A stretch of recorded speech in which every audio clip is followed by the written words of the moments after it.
Hey guys, welcome back to my channel इसके fashion handwork में आप सभी का बहुत बहुत वेलकम। तो ये वाला ब्लाउज पहले वीडियो में कटिंग करना बताई थी, आज मैं स्टिचिंग करना बताऊंगी। तो ये मेन फैब्रिक में अस्तर वाले फैब्रिक को अच्छे से मैं स्टिच कर लूँगी, बैठा कर पूरे में अच्छे से सिलाई कर लूँगी। सिलाई करने के बाद ये बैक वाला पार्ट में भी सिलाई कर लूँगी, फ्रंट वाला पार्ट में भी, और स्लीव्स वाला ये स्लीव्स जो जॉइंट है उस जॉइंट को मैंने लगा लिया है जॉइंट को। अब सीधा मेन फैब्रिक को रखना है, अस्तर वाले कपड़े को उल्टा रखना है। रखने के बाद बाजू के साइड एक लंबी सिलाई लगा दूंगी, और सिलाई लगाने के बाद इसे पलट दूंगी ताकि बाजू में कोई भी पट्टी मैं ना लगाऊं। इस तरीके से पलट देने के बाद ये इसका पट्टी और अपने आप मतलब रेडी हो जाएगा, इसमें कोई अलग से पट्टी लगाने की ज़रूरत नहीं है। तो इसके बाद मैं और एक टॉप का सिलाई लगा दूंगी। अस्तर वाले कपड़े के ऊपर लगाना है, मेन वाले फैब्रिक पे नहीं लगाना है। उसके बाद फिर पलटने के बाद मैं इसमें एक और सिलाई लगाऊंगी। उसके बाद एक पैर के मार्जिन रखते हुए एक और सिलाई लगाऊंगी, मतलब ऊपर के साइड मैं 2 सिलाई लगाकर इसे अच्छे से मजबूत कर लूँगी। फिर पूरे में सिलाई लगाकर इस स्लीव्स को रेडी कर लूँगी। अगर आप लोगों को मेरी ये वीडियो पसंद आए तो please like, comment, share, subscribe ज़रूर कीजिएगा, मुझे ढेर सारा प्यार दीजिएगा।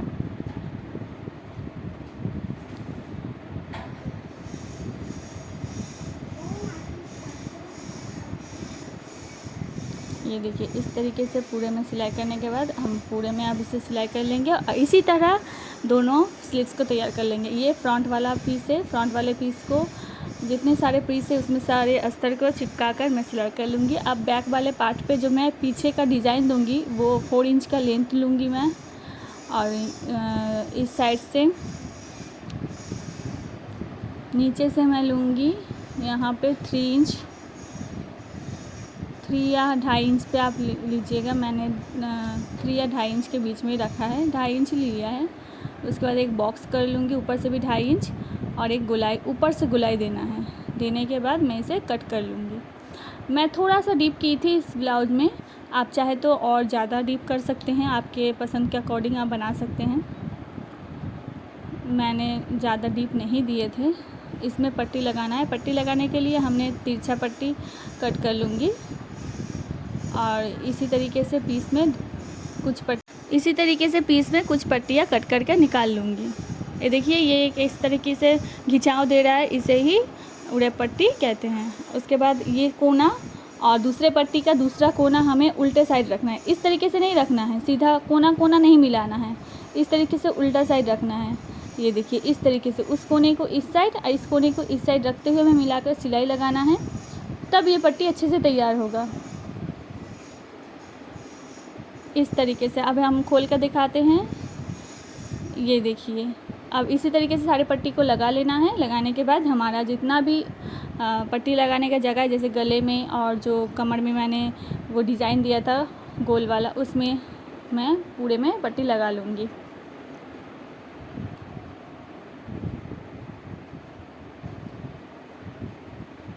अच्छे से पूरे में पट्टी लगाने के बाद छोटा छोटा कट लगा दूँगी, और कट लगाने के बाद मैं इसे अच्छे से पलट कर पट्टी के ऊपर एक टॉप का सिलाई दूंगी। उसके बाद इसे पलट कर हेमिंग कर लूँगी हाथ से। देखिए, पट्टी के ऊपर मैंने ये सिलाई दिया है, और उसके बाद इसे और कुछ नहीं करूँगी। उसके बाद इसको ऊपर हम हेमिंग कर लेंगे। फिर इसी तरीके से कमर वाले में भी कर लेना है। उसके बाद हम टेकिंग लगाएंगे। तो टेकिंग आप अपने अकॉर्डिंग माप के अनुसार लगा लें। जितना आपका कमर है उसमें 2 इंच घटाने के बाद जितना आता है उसको हाफ़ करने के बाद आप लेंथ में 4 या 5 इंच ले सकते हैं। उसके बाद हाफ इंच दोनों तरफ से लेते हुए मार्क करके इसमें टेकिंग डाल दें। अब हम देखिए, इस तरीके से पट्टी लग चुका है। अब हम सीधा पट्टी लेंगे, इसका हम कमर में डिज़ाइन बनाएंगे, मतलब कमर में 2 डोरी बनाएंगे। और इसी तरीके से कमर में 2 डोरी बनाएंगे। तो डोरी बनाने के लिए मैं इस तरीके से इसे सिलाई डाल ले रही हूँ, और उसके बाद एक्स्ट्रा कपड़े को कट करके मैं इस कपड़े को पलट लूँगी, पलट के डोरी बना लूँगी एक। सुई धागे की मदद से मैं इसको, ये देखिए सुई धागे की मदद से मैं एक तरफ इसे टक करने के बाद पूरा इसको भीतर से सुई को निकालते हुए इसको पलट लूँगी। पलटने के बाद ये डोरी बन जाएगा। तो मैं ब्लाउज़ में कोई मतलब बैक में बीच में कोई डोरी नहीं डाल रही हूँ। जो मैं नीचे की तरफ जो डिज़ाइन डाली थी उसमें डोरी लगाऊंगी दोनों, और उसमें लटकन भी लगाऊंगी फ्रिल वाली। तो ये देखिए इस तरीके से मैं यहाँ पे नीचे जो मैंने मार्क किया ना वो वाला पट्टी लगाऊंगी तो वो दब जाएगा, इसलिए उतना आपको छोड़ना ही पड़ेगा। उसके ऊपर से आपको ये लगाना है इस तरीके से, और जो नीचे है उसमें हम लटकन लगाएंगे। इसको हम थोड़ा छोटा कर लेते हैं क्योंकि लटकन लगाएंगे तो बढ़ जाएगा। उसके बाद मैं ये फ्रिल क्या बोलते हैं इसको, झालर जो लेस होता है वो मैं लगा दे रही हूँ। ये वाला लेस बहुत अच्छा लगता है लगाने में। ये पीठ में भी लगाऊंगी और स्लीव्स में लगाऊंगी।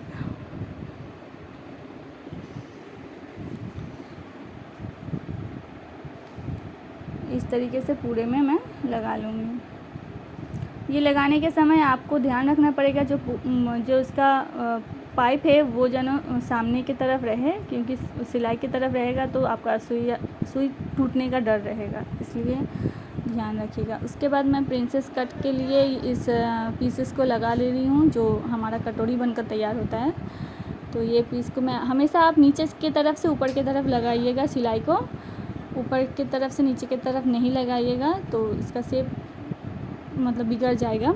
इसलिए नीचे की तरफ से मिलाते हुए आपको ऊपर की तरफ लाना है। आर्म होल के साइड आपका छोटा बड़ा है तो आप थोड़ा सा शेप दे सकते हैं इसको, नहीं तो बराबर ही आता है, कभी कभी हो जाता है तो आप थोड़ा शेप कर लीजिएगा। देखिए थोड़ा सा मेरा शायद बढ़ गया है तो मैं उसको कट करके शेप कर लूँगी। ये देखिए ये कितना अच्छा आया है पफ। उसके बाद हम शोल्डर अटैच करेंगे। तो देखिए शोल्डर अटैच करने के लिए पट्टी को हमने खोल के रखा है और उस पट्टी के ऊपर से हमें सिलाई लगाना है, और गले की तरफ से आर्म होल की तरफ हमें सिलाई को लगाते हुए आना है। और फिर पट्टी को हम जब हेमिंग करेंगे तो उसको इस तरीके से मोड़ेंगे ना कि जो सिलाई है वो दिखेगा नहीं। फिर हम स्लीव्स में जहाँ पे हम जो फ्रिल वो वाला लेस लगाएंगे उसका मार्क कर ली हूँ। 2 इंच मैं छोड़ दी हूँ। मैं अपने फिटिंग के अनुसार ही सिर्फ लेस लगाऊंगी, क्योंकि सिलाई में जो दबेगा उसमें लगाऊंगी तो मुझे चुभेगा, इसलिए मैं नहीं लगाई। 2 इंच मैंने छोड़ दिया, जो एक्स्ट्रा लिया था उसको छोड़ने के बाद मैं इसमें ये लेस लगा दी हूँ, दोनों तरफ लगा दी हूँ। अब हम इसमें स्लीव्स अटैच करेंगे। तो स्लीव्स अटैच करने के लिए मैं पहले बीच से सिलाई को स्टार्ट करूँगी, और फ्रंट वाला जो शेप है मैं अभी दे दूँगी। फ्रंट के साथ फ्रंट को मिलाते हुए जो फ्रंट का शेप है मैं अभी दे दूँगी। मैंने कटिंग के समय नहीं दिया था, मैं सिलाई के समय दे देती हूँ, तो इससे समझने में आसानी रहता है। फिर इस तरीके से मैं इसे बैठा कर मिडिल पॉइंट से सिलाई को स्टार्ट करते हुए मैं एक तरफ जाऊंगी, फिर घुमाते हुए मिडिल पॉइंट से सिलाई को स्टार्ट करते हुए दूसरी तरफ आना है, और आप 1/2 इंच के मार्जिन लेते हुए आप इसका सिलाई डन कर दें। फिर मिडिल पॉइंट से मैं सिलाई को स्टार्ट करते हुए एंड तक आऊँगी। इसी तरह मैं दोनों स्लीव्स को अटैच कर लूँगी, और ये स्लीव्स अटैच हो गया है। अब मैं थोड़ा सा कपड़ा थोड़ा सा सिलाई डाल देती हूँ पहले, ताकि इसका एक साइड हुक होगा, मतलब दोनों साइड में मैं एक साइड हुक करूँगी, इसका बैक हुक नहीं है, साइड हुक है, तो इसलिए मैं थोड़ा सा सिलाई डालकर इसमें इसको एडजस्ट कर लेती हूँ। उसके बाद मैं कमर पट्टी डालने के बाद मैं इसमें फिटिंग का सिलाई लगाऊँगी।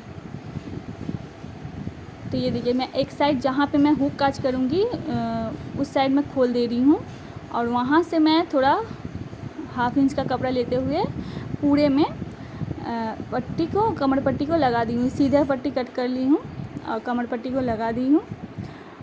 इस तरीके से क्या होगा कि आपका साइड का कपड़ा बढ़ेगा कमेगा तो वो एडजस्ट हो जाता है। इस तरीके से मैं फिटिंग का सिलाई लगा दूँगी 2-2 इंच का जो एक्स्ट्रा लिया था।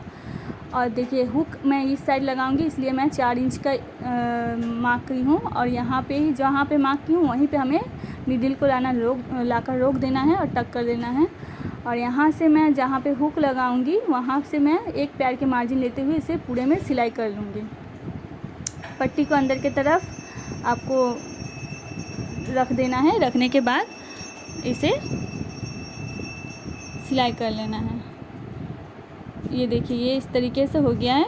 ये देखिए यहाँ पे अब हम जो पीछे डिज़ाइन के लिए बनाए थे उसके लिए इस लंबे पट्टी को कट कर ली हूँ और इस तरीके से लटकन के लिए कपड़े कट करके इसमें हम फ्रिल जैसा बनाते हुए इसमें पूरे कपड़े को अटैच कर लूँगी। उसके बाद मैं इसे पलटकर इसके ऊपर एक टॉप का सिलाई दे दूँगी इस तरीके से। अब हम जो लंबा फीता उसमें बनाए थे, अब इसको रखते हुए हम इसमें सिलाई लगा देंगे। दोनों तरफ मैं इस तरीके से सिलाई लगा दूंगी, इसे पलट लूँगी। पलटने के बाद ये कुछ इस तरीके से लग रहा है। Thanks for watching.